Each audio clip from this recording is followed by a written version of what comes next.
kita semua dengar fadilat syuhada, orang mati syahid. Allahu Rabbi, ya Allah. Tuan-tuan, kesemua para syuhada sejak zaman Nabi Adam alaihi salam sampailah syuhada hari ini, apabila mereka mati syahid, maka mereka telah pun berlegar-legar di dalam syurga Allah Subhanahu wa taala. Tetapi di dalam perut ataupun dengan rupa seekor burung hijau. Hadis sahih ni, hadis ni. Orang yang mati biasa, orang soleh mati biasa ataupun orang fasik apa semua sekarang berada di alam barzakh. Kecuali syuhada, mereka telah pun berada, kata Rasulullah, dengan rupa seekor burung hijau, mereka terbang ke mana sahaja yang mereka nak di dalam syurga Allah. Duduk dalam syurga dah. Allahu Rabbi, ni mati syahid dah. Semua manusia termasuk Nabi dan Rasul merasakan sakaratul maut, termasuk Rasulullah. Termasuk Rasulullah merasakan sedikit sakaratul maut. Kecuali satu kumpulan yang apabila mereka mati, sedikit pun mereka tak rasa sakaratul maut. Kumpulan ini adalah syuhada. Tak payah bahas lah, tu tajuk kelebihan syuhada, sejam 30 minit. Buat mai pula cerita syuhada yang menarik. Tuan-tuan buat kuliah tu, cerita para syuhada daripada tabi'in, syuhada sahabat yang hebat-hebat ni. Subhanallah. Tuan-tuan, bila dengar cerita syuhada ni, adakah kita putus harapan untuk menjadi syahid? Tidak. Walaupun hari ini sudah mencecah 2017, setiap umat Nabi Muhammad yang bernafas sampai malam ni masih punya harapan yang tinggi untuk bersama-sama dengan kumpulan syuhada, insya-Allah. Ambil mana tuan-tuan? Saya sebut ni ambil daripada mana? Ni al-malhamatul kubra yang disebut oleh Rasulullah masih belum berlaku. Nabi kata, apabila kalian mendengar Al-Mahdi sedang dibai'ah, pergilah mendapatkan bai'ah beliau. Walau habwan 'ala salji, walaupun terpaksa merangkak, Nabi kata, di atas salji. Nabi kata pergi. Peluang untuk syahid masih ada. Bila wallahu alam. Cuma kita kena tahu siapa dia Imam Mahdi apa semua ni kan. Zaman ni zaman sihir, zaman sebagainya. Sekali dia pakai jubah putih, serban apa semua, bawa tasbih 10 meter apa, duk terbang main terbang kot ni.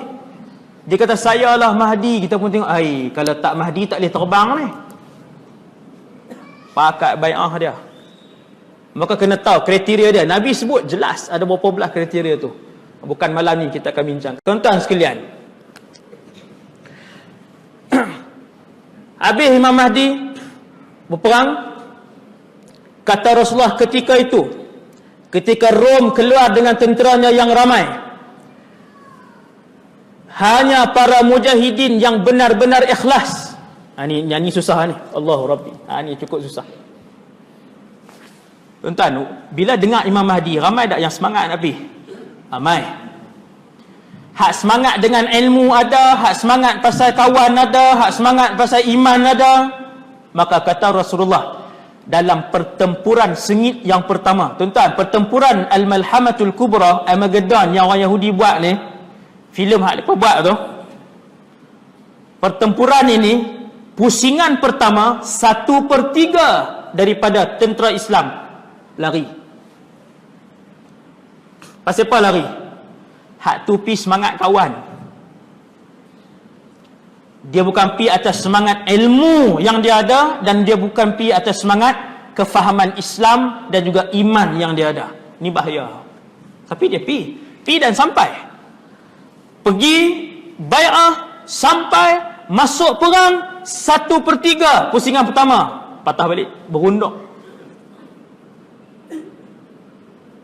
Nabi kata Allah tidak akan mengampunkan hak 1/3 ni.